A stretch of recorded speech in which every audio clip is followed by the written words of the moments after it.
오늘 여러분 함께 은혜 받을 말씀을 봉독해 드립니다. 사도행전 22장입니다. 사도행전 22장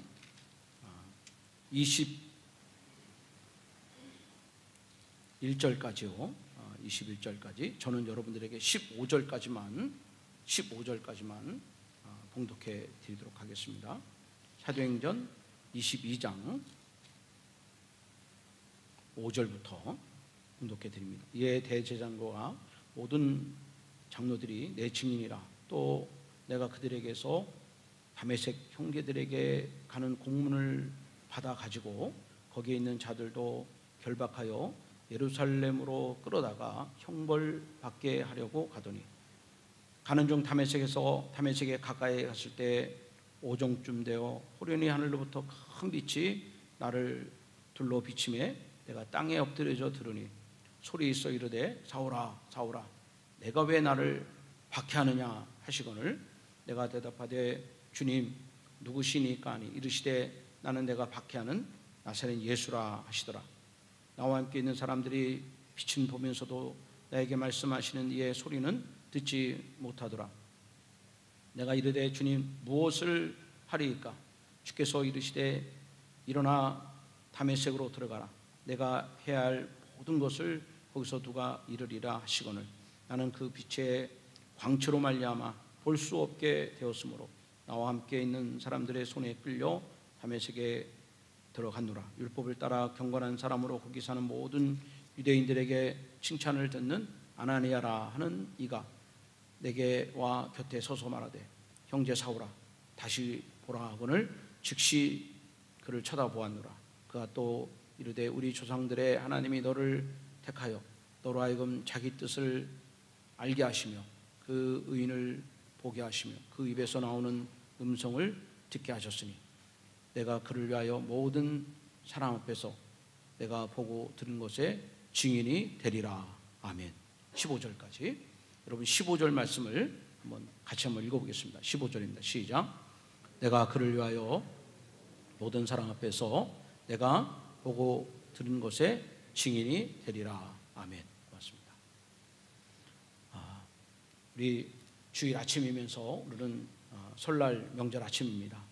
여러분 새해 복 많이 받으시길 바라고 또 영과 육에 강건하심과 하나님의 도우심의 그 은혜가 올 한 해 여러분 삶 가운데 또 여러분 일터 가운데 여러분 자손들 가운데 함께 하시기를 주님의 이름으로 축원합니다. 서로 한번 우리가 큰절은 할 수 없지만 우리 앞뒤좌우로 한번 축복의 말씀, 권면의 말씀, 새해 복 많이 받으십시오. 인사하겠습니다. 새해 복 많이 받으십시오. 고맙습니다. 새해 복 많이 받으십시오. 고맙습니다. 감사합니다. 사도신경의 첫 번째 여러분 고백문이 있습니다. 전능하사 천지를 만드신 하나님 아버지를 내가 믿사오며. 사도신경의 시작되는 첫 번째 고백입니다. 하나님이 전능하시다 하는 얘기는 로마서 4장 17절의 말씀처럼 하나님이 죽은 자를 살리시며 없는 것을 있게 하시는 하나님이시다. 그 하나님이 전능하신 하나님이시고 그 하나님은 창조의 하나님이시다. 그리고 그 하나님의 입에서 나오는 그 말씀도 살아계신 하나님의 말씀이시다. 때문에 우리가 살아계신 하나님을 믿고 또 살아계신 하나님의 음성을 듣는 자는 그 살아계신 하나님으로 말미암아 우리의 영혼이 살아나게 돼 있습니다. 그래서 성경 말씀을 우리가 보면 하나님의 말씀은 영이요 하나님 말씀은 생명이라. 듣는 자는 살아나리라. 저 에스 골짜기에 마른 뼈들이 에스겔이 대변하는 말씀을 통해서 그 마른 뼈들이 하나님의 군대가 되듯이 죽은 나사로가 살아나고 죽은 가부의 아들이 살아나고 회당장의 딸이 다시 살아나듯이 여러분 우리가 하나님의 말씀을 들을 때 우리의 죽었던 영혼이 다시 살아나게 돼 있습니다. 우리의 마음에는 기쁨이 충만하고 우리는 바라볼 수 없는 또 소망 가운데 우리가 인생의 길을 우리가 다름질하며 걸어갈 수가 있는 것입니다. 여러분 이렇게 하나님이 살아계신과 그 하나님의 말씀이 살아계심이 우리의 삶 가운데 나타나고 증거되는 것을 우리는 간증이다, 그렇게 볼 수가 있어요. 간증은 성경의 말씀이 아니지만 이 성경의 말씀이 우리 가운데 들어오고 이 성경의 말씀이 나의 삶 가운데 주관되어서 정말 살아계신 하나님을 우리가 체험할 수 있게 만드는 것, 여러분, 이것이 간증이라는 거예요. 네, 때문에 이 간증은 오늘 우리들로 하여금 우리들의 믿음을 더 분명하게 하고 확신하게 하고 흔들리지 않게 하는데 참 중요한 그런 도구가, 영적인 도구가 될 수가 있습니다. 때문에 때로는 우리가 설교를 통해서, 성경을 통해서도 하나님 정말 살아계시구나, 하나님 지금도 나를 도와주시는구나, 하나님은 소망의 주님이시구나, 이것들을 깨달을 수 있지만 또 한편으로는 이 간증이라는 도구를 통해서 저분이 만난 하나님이 정말 놀랍구나, 저분에게 은혜를 주신 하나님은 정말 귀하신 분이구나, 저분을 살려주신 하나님은 정말 전능하신 분이구나 하는 것들을 우리가 같이 영적으로 공감할 수가 있습니다. 그리고 이를 통해서 우리의 잠자던 영혼이 다시 깨어날 수 있고, 나도 저분처럼 예수를 믿어야겠구나, 나도 저분처럼 신앙생활을 잘 해야겠구나 하는 이런 도전을 우리가 받아 누릴 수가 있는 것입니다. 때문에 정말 살아있는 교회는 간증이 있는 교회고, 살아있는 성도는 간증이 있는 성도가 살아있는 믿음이라는 것을 증거할 수가 있는 거예요. 요한복음 4장에 그 우물가 여인, 이 사마리아 여인이 예수님을 만났어요. 그리고 그는 깜짝 놀랐습니다. 자기가 그토록 기다리던 그런 메시아가 자기 눈앞에 나타난 거예요.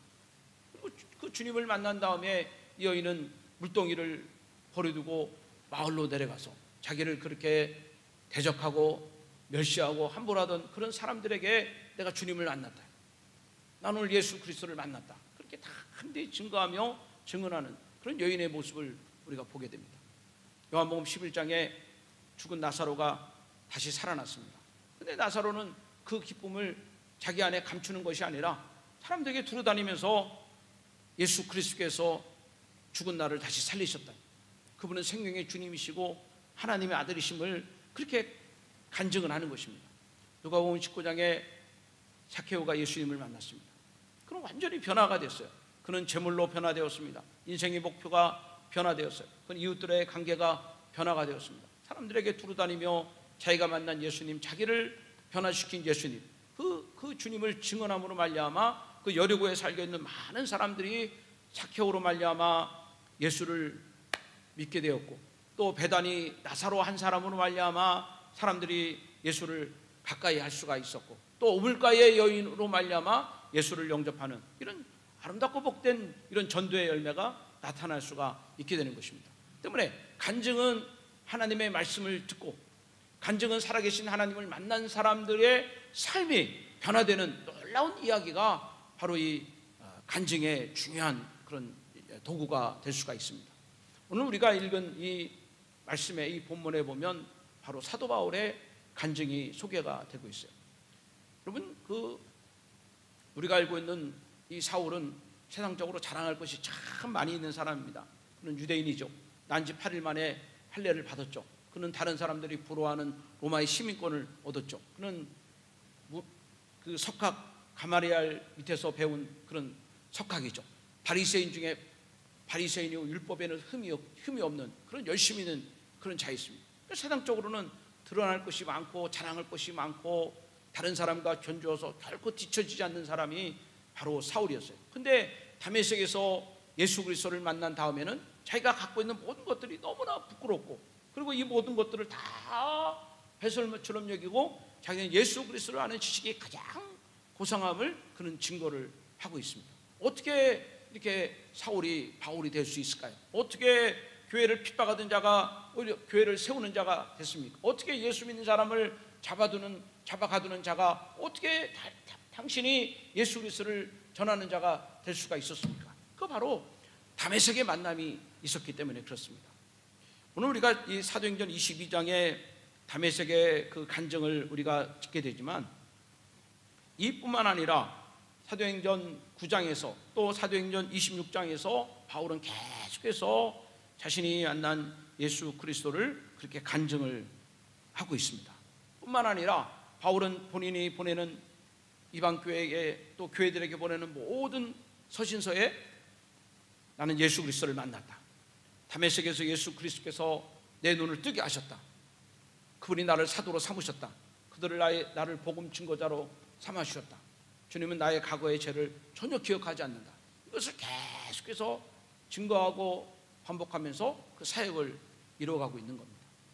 여러분, 이 사도 바울에게 있어서 사도행전 이 9장은 엄청난 에너지가 되는 거예요. 바울이 복음을 증거할 때 그런 많은 핍박이 있었고 고난이 있었고 환난이 있었습니다.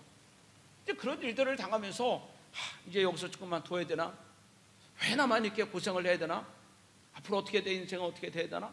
이런 여러 가지 두려움이 파도가 되어 이렇게 올라올 거 아니겠습니까?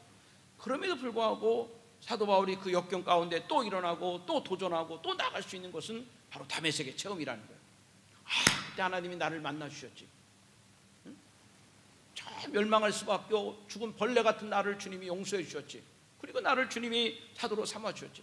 그 사도행전 9장에 있는 다메섹 사건을 계속해서 기억하고 반복하면서 그런 믿음의 길을 흔들림 없이 잘 걸어갈 수가 있는 거예요.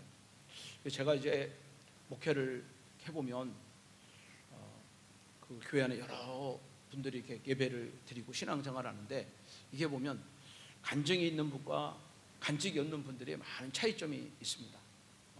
이게 간증이 이제 없게 되면 이게 신앙생활하면서 흔들릴 때가 있는데, 그 흔들림을 이렇게 잡을 수 있는 힘이 참 약해요. 간증이 없는 분들은 어려움을 견딜 때 마치 살얼음 판을 이렇게 걷듯이 말이죠. 언제 깨질 줄 모르고 언제 주저앉을 줄 모르고 언제 무너질 줄 모르는 이런 불안한 그런 마음이 있습니다. 근데 이 간증이 여러분 있게 되면 때때로 환난이 오고 핍박이 오고 또 기근이 오고 적신이 오고 정말 예상치 못한 여러 가지 어려움들이 올지라도 그것을 넉넉히 이길 수 있는 힘을 얻을 수가 있어요.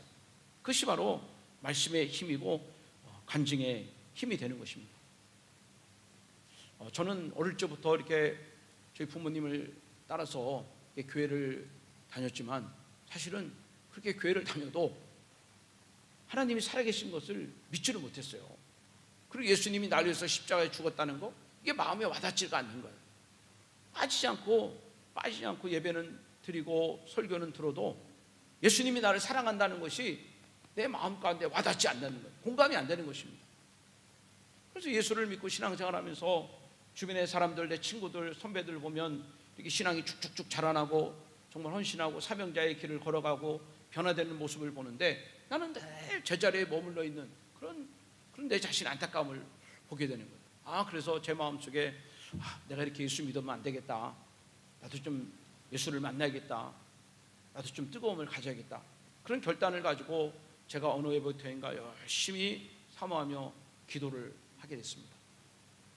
그러다가 제가 고등학교 2학년 그때 전교인 여름 수련회 때 교인들과 함께 저 공주에 있는 어느 기도원에 가서 함께 저녁 집회를 하고 있는데, 그날 저녁에 제가 아주 뜨겁게 기도하는 시간을 가졌어요. 그 전에도 기도했지만 아주 그때는 정말 열심히 그렇게 사모함으로 주님의 임재를 체험하기 위해서 그렇게 기도를 했던 것 같아요. 참 그렇게 열심히 기도하고 부르짖고 그리고 애타게 주님을 만나기를 사모할 때 갑자기 그 전에 없었던 경험하지 못한 뜨거움을 제가 경험하게 된 거예요. 얼마나 마음에 뜨거움이 있는지 몰라요. 마치 말이죠, 그런 느낌이에요. 그 뜨거운 국물을 말이죠, 뜨거운 국물을 온도 차이를 모르고 그냥 들어 마셨을 때 여러분 그 느낌 있잖아요. 마치 제 마음속에 그런 느낌이 온 거예요. 그 입술이 뜨거운 것이 아니라 마음이 뜨거운 거예요. 얼마나 그렇게 마음이 뜨거운 줄 몰라요. 그 뜨거움이 내 속에 들어가서 어떤 일이 벌어지냐면, 제 안에 개인적인 그런 비밀, 개인적인 부끄러운 죄악들, 오랫동안 마치 저장해 놓은 고기처럼 말이죠, 아주 오랫동안 발설되지 못하고 오랫동안 묵어놓았던 이 죄악들이 다 생각이 나는 거예요. 그래서 그것들을 다 입으로 고백하고 또 고백하는데, 얼마나 죄악들이 많은지 한참을 회개하고 또 회개했어요. 그냥 눈물 범벅이 돼서 콧물을 흘리면서 그렇게 미친 사람 마냥 그렇게 기도하면서 뒹굴면서 한참을 회개를 했단 말이죠. 그러고 나서 내 안에 있는 죄가 다 해결된 다음에 예수 그리스도가 나타난 거예요. 분명히 저는 눈을 감았는데, 분명히 눈을 감고 기도하는데, 여러분 예수 그리스도가 제 앞에 이렇게 세마포 옷을 입고 말이죠, 두 손을 이렇게 벌리고 제 앞에 서 있는 거예요. 난 깜짝 놀랐어요. 몇 번을 눈을 비볐는데 분명히 예수님이 그 앞에 서 계신 거예요. 그 양손에 십자가의 흔적이 있습니다. 아주 하얀 옷을 입고 그 뒤에는 그냥 강한 빛이 있는데 제대로 바라볼 수 없을 정도로 환한 빛 가운데 예수님이 거기 서 계셨습니다. 그리고 예수님이 말씀하셨는데, 내가 너를 사랑하고 내가 너를 위하여 십자가 달려 죽으셨다는 그 말씀을 저에게 해 주셨어요. 아니, 저는 그 얘기를 그 전에 몇십 번 들었죠. 아니에요, 수백 번, 아니 수천 번 들었는지 몰라요. 내가 너를 사랑하고 내가 너를 위해 죽었다는 그 말씀이 얼마나 많이 들었는지 몰라요. 근데 여러분, 그날 예수님이 저한테 해주신 말씀은 믿어지기 시작한 거예요. 그 말씀이 내가 믿어지더라고요.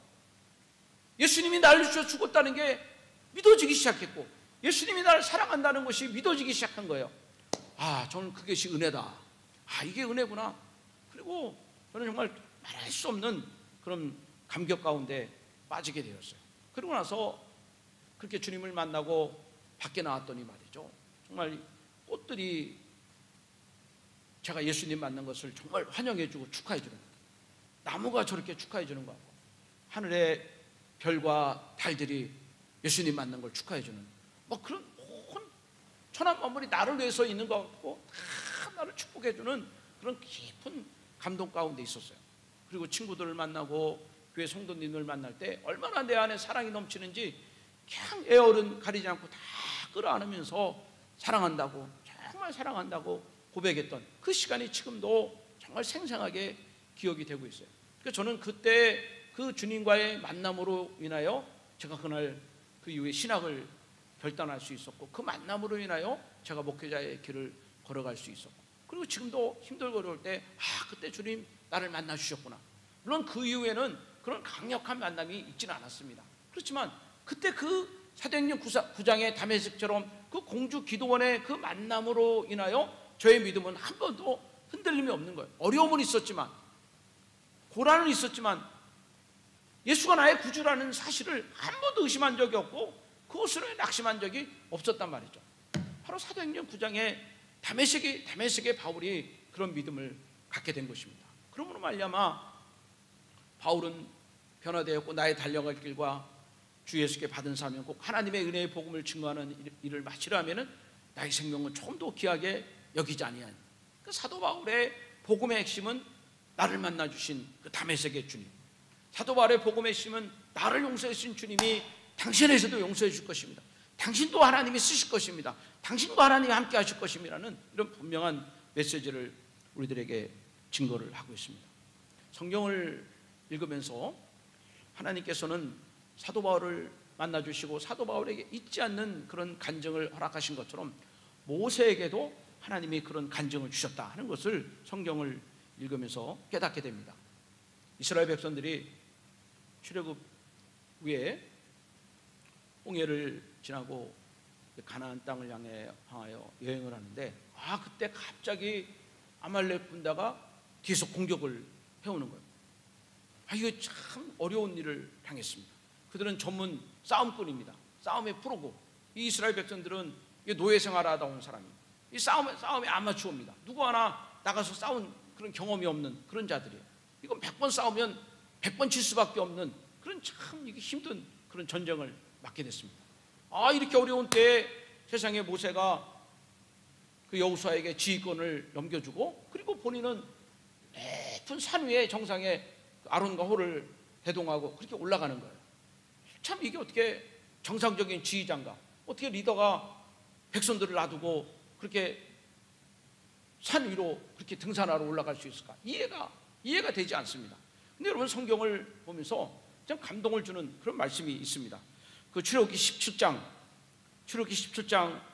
9절을 한번 보시면, 거기 보면 그 모세가 여호수아에게, 이스라엘 백성들에게 주시는 말씀이 있어요. 뭐라 하냐면, 거기 하반절에 보면 내일 내가, 그다음 뭐라 그랬어요? 하나님의 지팡이를 손에 들고 그 다음에 산꼭대기에 서리라.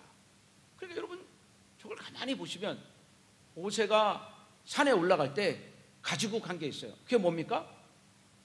지팡이를 가지고 올라왔어요. 그 모세가 기도할 때 두 손을 들어 기도한 것이 아니라 뭐를 들고 기도했어요? 지팡이를 들고 기도했습니다. 근데 성경에 보면 저 지팡이를 뭐라고 그랬어요? 하나님의 지팡이라고 그랬어요.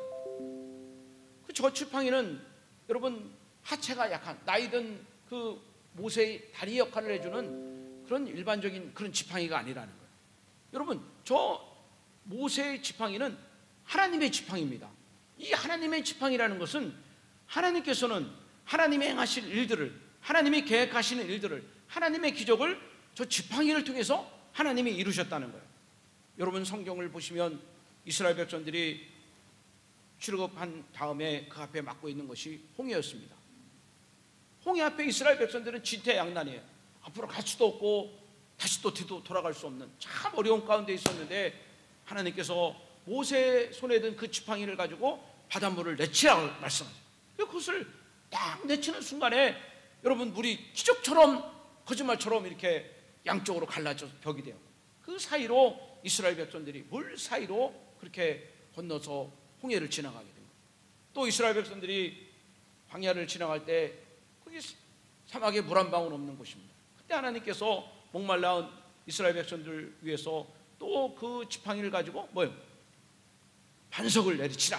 그랬더니 그 반석에서 우물이 솟아나서 이스라엘 백성들이 목을 죽이고 또 여행을 할 수가 있었다는 거예요.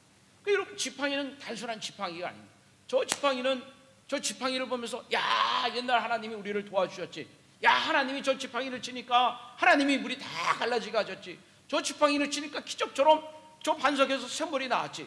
그러니까 지금 아말렉에 여러분 군대가 위협할지라도 여러분 이스라엘 백성들이 위기 가운데 빠져 있을지라도 우리가 죽을 환경 가운데 있을지라도 과거에 우리를 지켜주신 하나님, 우리를 보호하여 주신 하나님, 우리를 만나주신 하나님, 우리를 인도하신 하나님, 이 지팡이가 바로 그 하나님의 살아계심을 대변하는 능력의 지팡이가 되는 거예요.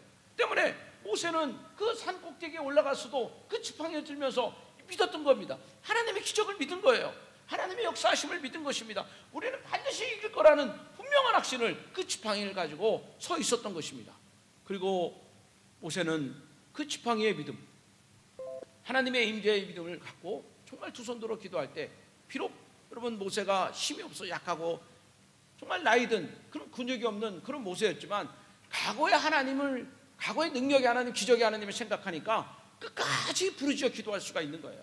여러분 오늘 우리의 기도를 힘있게 하고 우리의 예배를 살아있게 한 것은 바로 지금까지 지켜오신 하나님이 내 안에 살아있을 때 우리는 어떠한 어려움 가운데서도 우리는 쉬지 않고 부르짖을 수가 있는 것입니다. 어떠한 좌절 가운데 낙심하지 않고 일어나서 도전할 수 있고 우리가 어떠한 형편이든지 간에 소망을 잃을지라도 하나님께 소망을 두므로 말미암아 우리는 일어나갈 수 있는 그런 승리의 삶을 우리는 살아갈 수가 있는 것입니다. 그러면 저는 오늘 설 명절 아침에 예배드리는 사랑하는 모든 성도님들 여러분 삶 가운데 하늘의 지팡이가 여러분 손 가운데 들려주시기를 주님의 이름으로 축원합니다. 주님 하늘의 지팡이를 가지고 살아가게 하옵소서. 여러분 과거에 인도하신 하나님을 믿고 의지하며 나아가게 하옵소서. 우리가 비록 여러분 이 이스라엘 백성처럼 홍해가 갈라지는 간증은 없을지라도 여러분 이스라엘처럼 기도하면 환석에서 물이 나오고 나사로는 죽음에서 살아나고 중병에서 일어나는 그런 어마어마한 기적은 아닐지라도 나의 삶 가운데 눈을 뜨면 살아계신 하나님이 느껴지고 내가 성경을 보면 하나님이 나에게 말씀하신 것이 깨달아지고 내가 순간순간 걸어갈 때 하나님이 동행하여 주심을 깨닫고 그리고 그것을 입으로 선포하고 그것을 사람들에게 간증하며 살아가는 것이 이것이 바로 살아있는 신앙이 될 줄로 믿습니다. 저는 그런 믿음의 역사가 그런 살아있는 체험의 역사가 여러분 삶 가운데 날마다 있어지기를 주님의 이름으로 축원합니다. 하나님은 전능하신 하나님이십니다. 그 전능하신 하나님은 나의 간증을 통해서 오늘 계속해서 우리 삶 가운데 역사할 줄로 믿습니다. 저 인도의 성자라 불리는 이 썬다싱이 있습니다. 이 썬다싱은 원래 시크 교도였는데 그가 14살 때 어머니를 여의고 그리고 그는 두려움과 소망 없는 인생을 살아가고 있었습니다. 그리고 어느 날 그는 기도하기를 이 세상에 이 우주 만물에 정말 신이 있다면 나를 좀 한번 만나달라고 그렇게 간절히 눈물 흘려 기도하는 거예요. 이 선다싱은 기도가 거기에 멈추지 않고 그렇게 또 부르짖습니다. 이 세상 어느 곳에 있든 어느 신이든지 내가 알지 못하는 정말 살아계신 어떤 신이 됐든지 내 기도를 한번 좀 들어보십시오. 그리고 당신이 나타나지 않는다면 우리 마을을 지나가는 첫 번째 새벽 5시 기차에 나는 내 몸을 던지겠습니다. 이렇게 선언을 하는 거예요. 세상에 한 번도 만나보지 못한 신, 알지도 못하는 신에게 그렇게 만나달라고 나타나게 해달라고 기도하고, 안 나타나면 난 5시에 달리는 기차에다 몸을 던지겠다고 이렇게 기도하는 게 어디 있습니까? 그리고 그에게 남아있는 시간은 7시간이에요. 그 7시간 동안 골방에 앉아서 그는 먹지도 않고 마시지 않으면서 간절히 정말 신이 있으면 나타나십시오. 정말 신이 있으면 나를 만나 주십시오. 정말 신이 있으면 나를 이 불안에서 두려움에서 나를 건져 주십시오. 그렇게 간절히 기도를 드리고 있는 것입니다. 그러던 그때 갑자기 썬다싱이 있는 골방의 방 쪽의 문이 환한 빛이 들이오는 것을 보게 됩니다. 그리고 그 빛 가운데 흰 옷을 입은 사람이 문도 열지 않았는데 들어와서 썬다싱 앞에 서 있는 것입니다. 그리고 그의 양손에는 피가 흐르고 있었습니다. 머리에는 가시관을 쓰고 계셨습니다. 그분이 말합니다. 썬다싱, 나는 너를 구원하러 왔다. 내가 바른 길을 네가 찾고 있구나. 내가 바로 그 길이다. 네가 찾고 있는 그 길이다. 썬다싱은 그날 새벽에 길이요 진리요 생명이신 예수님을 만났습니다. 그 썬다싱은 체험 있는 그리스도인이 되었고, 그날의 그 간증으로 인하여 인도의 평생 이런 전도자의 길을 걸어가는 그런 생명력 있는 성도가 될 수가 있었습니다. 여러분, 하나님은 전능하신 하나님이십니다. 그 하나님은 오늘도 여러분의 가정에서, 여러분의 일터에서 오늘도 여러분을 찾아와 주시고 여러분을 만나 주시는 그런 신실하신 하나님이 되심을 믿습니다. 저는 여러분들에게 야곱의 간증을 또 소개를 하고 싶습니다. 창세기 48장에 야곱의 간증의 문이 기록이 되어 있습니다. 야곱이 나이 들어 이제 하나님 앞에 쓸 때가 됐습니다. 그리고 그는 자기 아들 요셉과 또 자기 손자 2명을 자기 앞으로 오게 하였습니다. 그리고 그들을 축복하면서 이 야곱은 자기 할아버지가 섬겼던 아브라함, 또 자기 아버지 이삭이 섬겼던 그런 하나님, 또 자기가 섬겼던 하나님을 간증을 하고 있습니다. 여러분, 그 창세기 48장 15절을 한번 읽어보겠습니다. 창세기 48장 15절인데 여러분 같이 한번 읽어봅시다. 시작. 가 요셉을 위하여 축복하여 이르되 내 조부 아브라함과 또 아버지 이삭이 섬기던 하나님, 나의 출생으로부터 지금까지 나를 계시는 하나님. 지금 야곱이 말이죠, 자기 아들 요셉에게, 지금 애굽의 총리가 된 그 요셉에게, 그리고 2 손자에게 누구를 지금 간증하고 있습니까? 할아버지 아브라함을 간증하고 있습니다. 또 누구를 간증하고 있습니까? 아버지 이삭을 간증하고 있습니다. 또 누구를 간증하고 있습니까? 바로 내 아버지 요셉을 간증하고 있습니다. 요셉아, 내 할아버지 아브라함은 하나님의 음성을 듣고 본토 친척 아비집을 떠났단다. 내 할아버지 아브라함은 하나님의 말씀을 따라 순종의 삶을 살았고, 내 할아버지 아브라함은 하나님의 약속대로 100세에 내 아버지 이삭을 출생했단다. 그리고 하나님께서는 내 할아버지 아브라함을 축복하여 주심으로 우리 가문이 이렇게 은혜를 받았단다.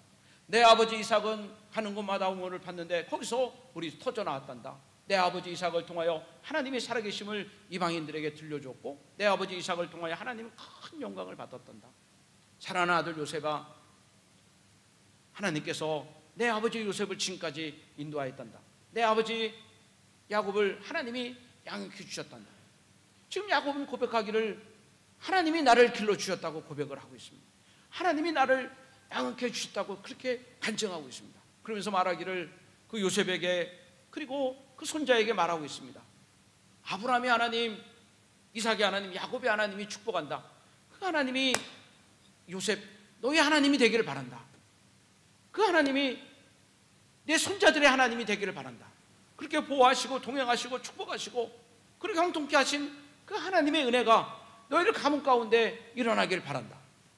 아직 요셉과 그의 자녀들은 살 날이 많이 있지만 어떠한 일이, 어떠한 불안과 어떠한 두려움이, 어떠한 유혹과 죄의 유혹이 일어날지 모르지만 그때마다 그들은 우리 하나님, 우리 아브라함의 하나님, 우리 이삭의 하나님, 우리 아버지 야곱의 하나님을 그들은 선포하고 그 하나님을 믿으면서 그 모든 어려움과 환난을 이기면서 승리의 길을 걸어갈 수 있는 놀라운 간증의 은혜가 되는 것입니다.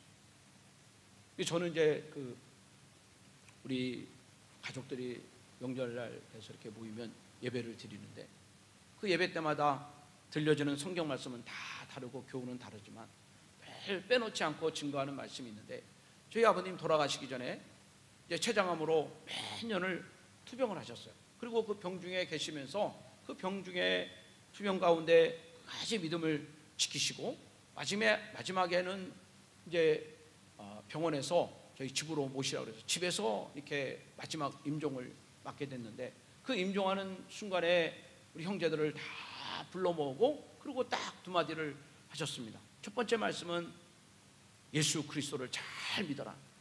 예수 그리스도를 믿고 예배하는 자손들이 되어라. 그리고 두 번째는 천국에서 만나자. 그 말씀을 정말 작은 소리지만 정말 흔들림 없이 힘있게 말씀하셨어요. 예수 잘 믿는 가문이 되어라. 예배의 삶을 살아가는 가문이 되어라. 그리고 천국에서 만나자. 때문에 우리 형제들이 모여서 예배를 드릴 때 저는 이렇게 아버지의 유언을 형제들에게 다시금 반복하고 새기게 하는 것입니다. 아브라함의 하나님, 이삭의 하나님, 야곱의 하나님을 섬기듯이 우리가 믿었던 그 아버지의 믿음, 아버지의 유언을 본받고, 그리고 그 유언이 나와 또 우리 자손들에게, 우리 아이들에게, 우리 찬양이, 찬이, 창겸이가 그렇게 믿음의 삶을 살아가기를 원하고, 저들이 결혼하여 또 자녀가 났을 때 그 자녀들도 할아버지가 갖고 있는 믿음을 또 갖기를 원하며, 나에게 복을 주시고 은혜를 주신 하나님이 나의 아이들에게 또 자녀들에게도 하나님이 형통케 하는 은혜를 하나님이 물려주기를 원하는 이런 간절함으로 증거를 하게 되는 것입니다. 아마 1970년대쯤 되는 것 같아요. 삼내에 가면 삼내 성결교회가 있는데요. 그 삼내 성결교회에 어떤 일이 있었냐면, 그 당시에 교회 건축을 하는데 건축을 하다가 그만 건축 헌금이 부족해서 공사가 중단이 되는 일이 벌어졌습니다. 그러니까 그 건물이 흉물이 된 거예요. 지나가던 사람들이 그 삼내 성결교회를 보면서 손가락이라는 거예요. 예수 믿는 사람들이 복도 못 받아서 건축도 못하고 저렇게 교회를 버려둔다고. 그런데 그 교회 문형일이라는 그 지사님이 계신데, 이 지사님이 그렇게 짓담한 교회를 보면서 늘 마음이 아파요. 마음이 아파요.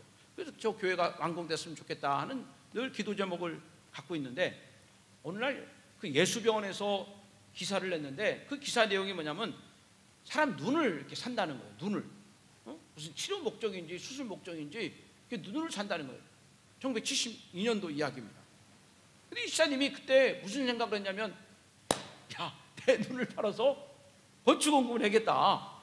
그래서 그 돈이 얼마냐면 300만 원이, 그 당시에 300만 원이라는 거예요. 그래서 아내에게 그렇게 얘기했어요. 여보, 저 예수병원에서 사람 눈을 산다는데 한쪽에 300만 원인데 그거면 교회를 완공할 수 있다는 거예요. 그 얘기를 들으니 그 아내가 남편에게 노발대발하면서 당신 정신 나갔냐고, 누가 사람 눈을 빼가지고 건축원금 하는 사람이 어디 있냐고, 당신 정신 차리라고 막 고함을 지르는 거예요. 근데 이 문지사님이 말이죠, 아내의 반대에도 불구하고 예수병원 찾아가서 내 눈 사가라고 그렇게 자기 눈을 내놓겠다고 그러네요. 그 병원 원장님이 그 얘기를 들으면서 그 문지사님을 만났어요. 지사님 왜 눈을 팔려고 합니까? 그랬더니 제가 건축원금 하려고 우리 교회가 짓다 말았는데 건축원금 하려고 눈 판다는 얘기를 들으니까 그 원장님도 깜짝 놀라는 거예요. 이런 일이 어디 있냐고. 눈 팔면 안 된다며. 당신 같은 사람 그 눈 빼면 안 된다. 그래서 원장님이 그 예수병원이니까 그 직원들이 다 이렇게 헌금을 해가지고 오히려 그 문지사님에게 헌금을 준 거예요. 그리고 거기 외국 선교사님이 문지사님의 이야기를 듣고, 그리고 미국에 있는 사업가를 연결시켜가지고 미국의 사업가가 감동을 받아가지고 그 나머지 교회 건축을 다 그것을 마무리하게 해줬어요. 뿐만 아니라 그 문지사님이 또 선교사님을 통해서 미국에 가서 간증을 하고 말이죠. 그리고 국내에 다니면서 많은 분들에게 간증을 하는, 그래서 하나님을 사랑하는 마음, 또 하나님을 사랑하는 자에게 주시는 은혜를 많은 자들에게 들려주시는 그런 도구가 된 것입니다. 여러분, 아까 홍해 얘기를 했지만 이스라엘 백성들이 그 요단강을 건널 때, 요단강을 건넌 다음에 하나님이 여호수아에게 그 요단강에 들어가서 돌 하나씩 다 가지고 나오라 그랬어요. 그래서 12지파가 12개 돌을 가지고 다 그 돌을 비석처럼 세워놨어요. 여호수아가 물어봐요. 하나님, 왜 저 돌을 저렇게 세우게 했습니까? 물어봐요. 그랬더니 하나님이 그러는 거예요. 지금 너희는 하나님이 행하신 것을 너희는 보았지만 앞으로 다음 세대들에게 저 돌이 무엇이냐? 아버지, 저 돌이 뭐예요? 하나님, 저 돌이 뭐예요? 할아버지, 저 돌이 뭐예요? 물어보면 그것은 하나님이 우리로 하여금 요단강을 건너게 하는 기적이다. 하나님이 우리를 보호하신 기적이다. 하나님이 우리를 인도하신 그 표시다는 것을 간증을 하라는 것입니다. 여러분, 그렇습니다. 오늘 이 명절 아침에 예배드리는 저와 여러분들은 여러분의 삶이 그렇게 요단강을 건너가 세워진 그런 기념비와 같은 돌로 저와 여러분들이 하나님의 간증의 돌로 세워있기를 주님의 이름으로 축원합니다. 여러분의 아들, 딸들에게 또 여러분 앞으로 태어날 여러분 자손들에게 그렇게 간증을 하시길 바랍니다. 아무개야, 아빠는 믿음으로 살아왔단다. 할아버지는 믿음 가운데 하나님께 소망을 두고 살아왔단다. 그리고 그 하나님이 아빠를 지켜주시고 너희를 여기까지 인도하셨단다. 너희도 그 하나님을 따라 살아가길 원한다. 너희도 믿음 가운데 살아가길 원한다. 여러분, 이런 아름답고 살아있고 복된 간증이 여러분 삶 가운데 퍼져나가시기를 주님의 이름으로 축원합니다. 아까 우리가 부른 찬양, 우리 이것이 나의 288장, 여러분 찬양을 한번 같이 한번 부르고 오늘 예배를 마쳤으면 좋겠습니다.